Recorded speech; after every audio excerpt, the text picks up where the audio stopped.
ये हाँ ये जो है ये पुआल जो है, ये जो धान की फसल होती है ना, उससे जो निकलने वाला जो पुआल है, उसको धान निकालने के बाद इकट्ठा एक जगह रख लिया जाता है।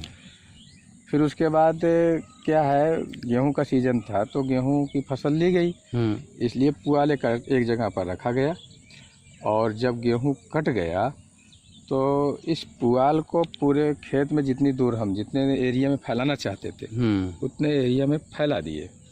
और फैला करके इसमें जो है मेड़बंदी कर दिया।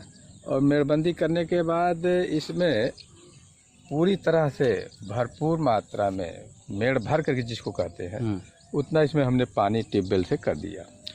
तो और उसमें पुआल को दबा दिया और जिससे वो पुआल पानी में डूब गया और ये धीरे धीरे करके पुआल सड़ गया।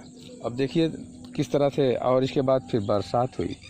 बरसात हुई तो ये पुआल सड़ने में और भी मदद मिली। इस तरह से आप देख रहे हैं कि ये जो है प्राकृतिक खाद जो देखिए ये नेचुरल खाद बनकर के तैयार है। और देखिए किस तरह से पुआल सड़ करके ये पानी जो है ये काला हो जा रहा है। ये सड़ चुका है पूरी तरह से।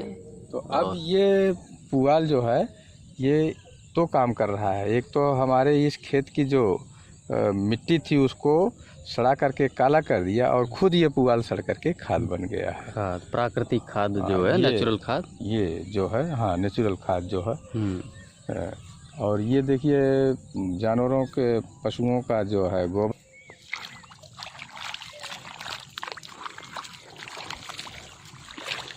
अब ये देखिए घूर का खाद है जो हमारे घर पर पशु पाए जाते हैं। तो पशुओं का जो गोबर होता है उस गोबर को इकट्ठा किया जाता है तो वो गोबर सड़ करके वो बायो खाद बन जाता है। और वही खाद है उसको अब ला करके खेत में डाल दिया गया है। अभी इसको कुछ दिन के बाद हम लोग फैला देंगे, पूरे खेत में फैला देंगे। तो ये खाद इससे खेत को जो है भरपूर मात्रा में उर्वरा शक्ति मिलेगी जिससे फसल बहुत बढ़िया होती है। तो आप देख रहे हैं कि ये जो है हमारे पशुओं का गोबर का बना हुआ जो है ये घूर का खाद जिसको बोलते हैं, ये घूर का खाद है। ये फसल के लिए बहुत ही उपयोगी होता है। और सबसे बड़ी बात तो यह है कि जो रासायनिक खाद होती है, यूरिया वगैरह होती है, उसका तो प्रभाव 10-15 दिन या 20 दिन के लिए देखने को मिलता है। लेकिन ये जो गोबर का खाद है इसका प्रभाव 1 साल 2 साल तक देखने को मिलता है। अच्छा। इसकी उर्वरा शक्ति जो है काफ़ी मतलब बढ़ा देता है। काफ़ी दिनों के लिए होती है। और वो चीज़ अननेचुरल भी है तो डेफिनेटली हमारे शरीर को हानि भी पहुंचाएगा जो यूरिया। हाँ ये पूर्ण रूप से प्राकृतिक है, नेचुरल है। जी। तो इसमें जो फसल उगाएंगे इससे जो फसल पैदा होगी वो फसल भी बढ़िया होगी और वो हमें किसी प्रकार का नुकसान भी नहीं पहुंचाती है।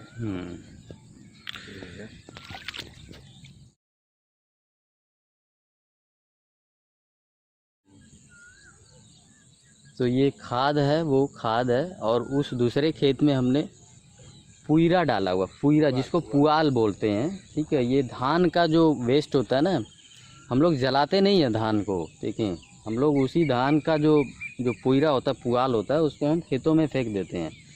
तो इस तरह से जैसे अन्य राज्यों के किसान जो है उसको तो जला देते हैं, लेकिन हम लोग उसी को जो है डिफरेंट तरीके से यूज़ में ला देते हैं, जिससे कि धरती माँ जो है मतलब कि उसमें रसायन जाने से बच जाता है, क्योंकि प्राकृतिक चीज़ों को हमने इस्तेमाल कर लिया है यहाँ पे।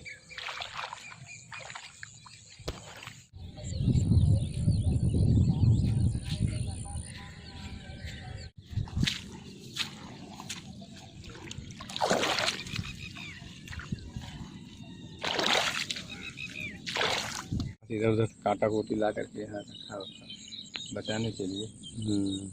अभी जानते हो मैं फूलपुर से ये ले आया था 100 रुपया के खरीद के। अच्छा, ये डाल, ये ढिठौर वो ये जो नहीं है ये लगाया था।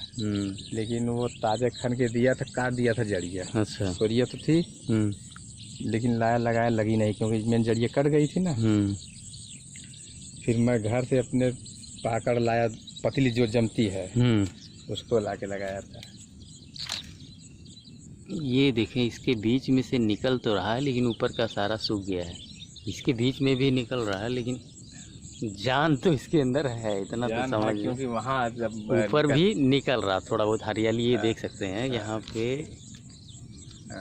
तो ये जो है, वहाँ अगर हरा ना होता तो वहाँ नहीं निकलता। हाँ, निकलता नहीं, इसके अंदर जान है अभी। जान है। नहीं तो ये सब नए पत्ते, ये जो डालियाँ लग रही है ना, हाँ, हाँ, निकले हुए थे हाँ, इस बार गर्मियों में। अच्छा। फिर वो जब पानी नहीं मिला फिर ये सूख गया।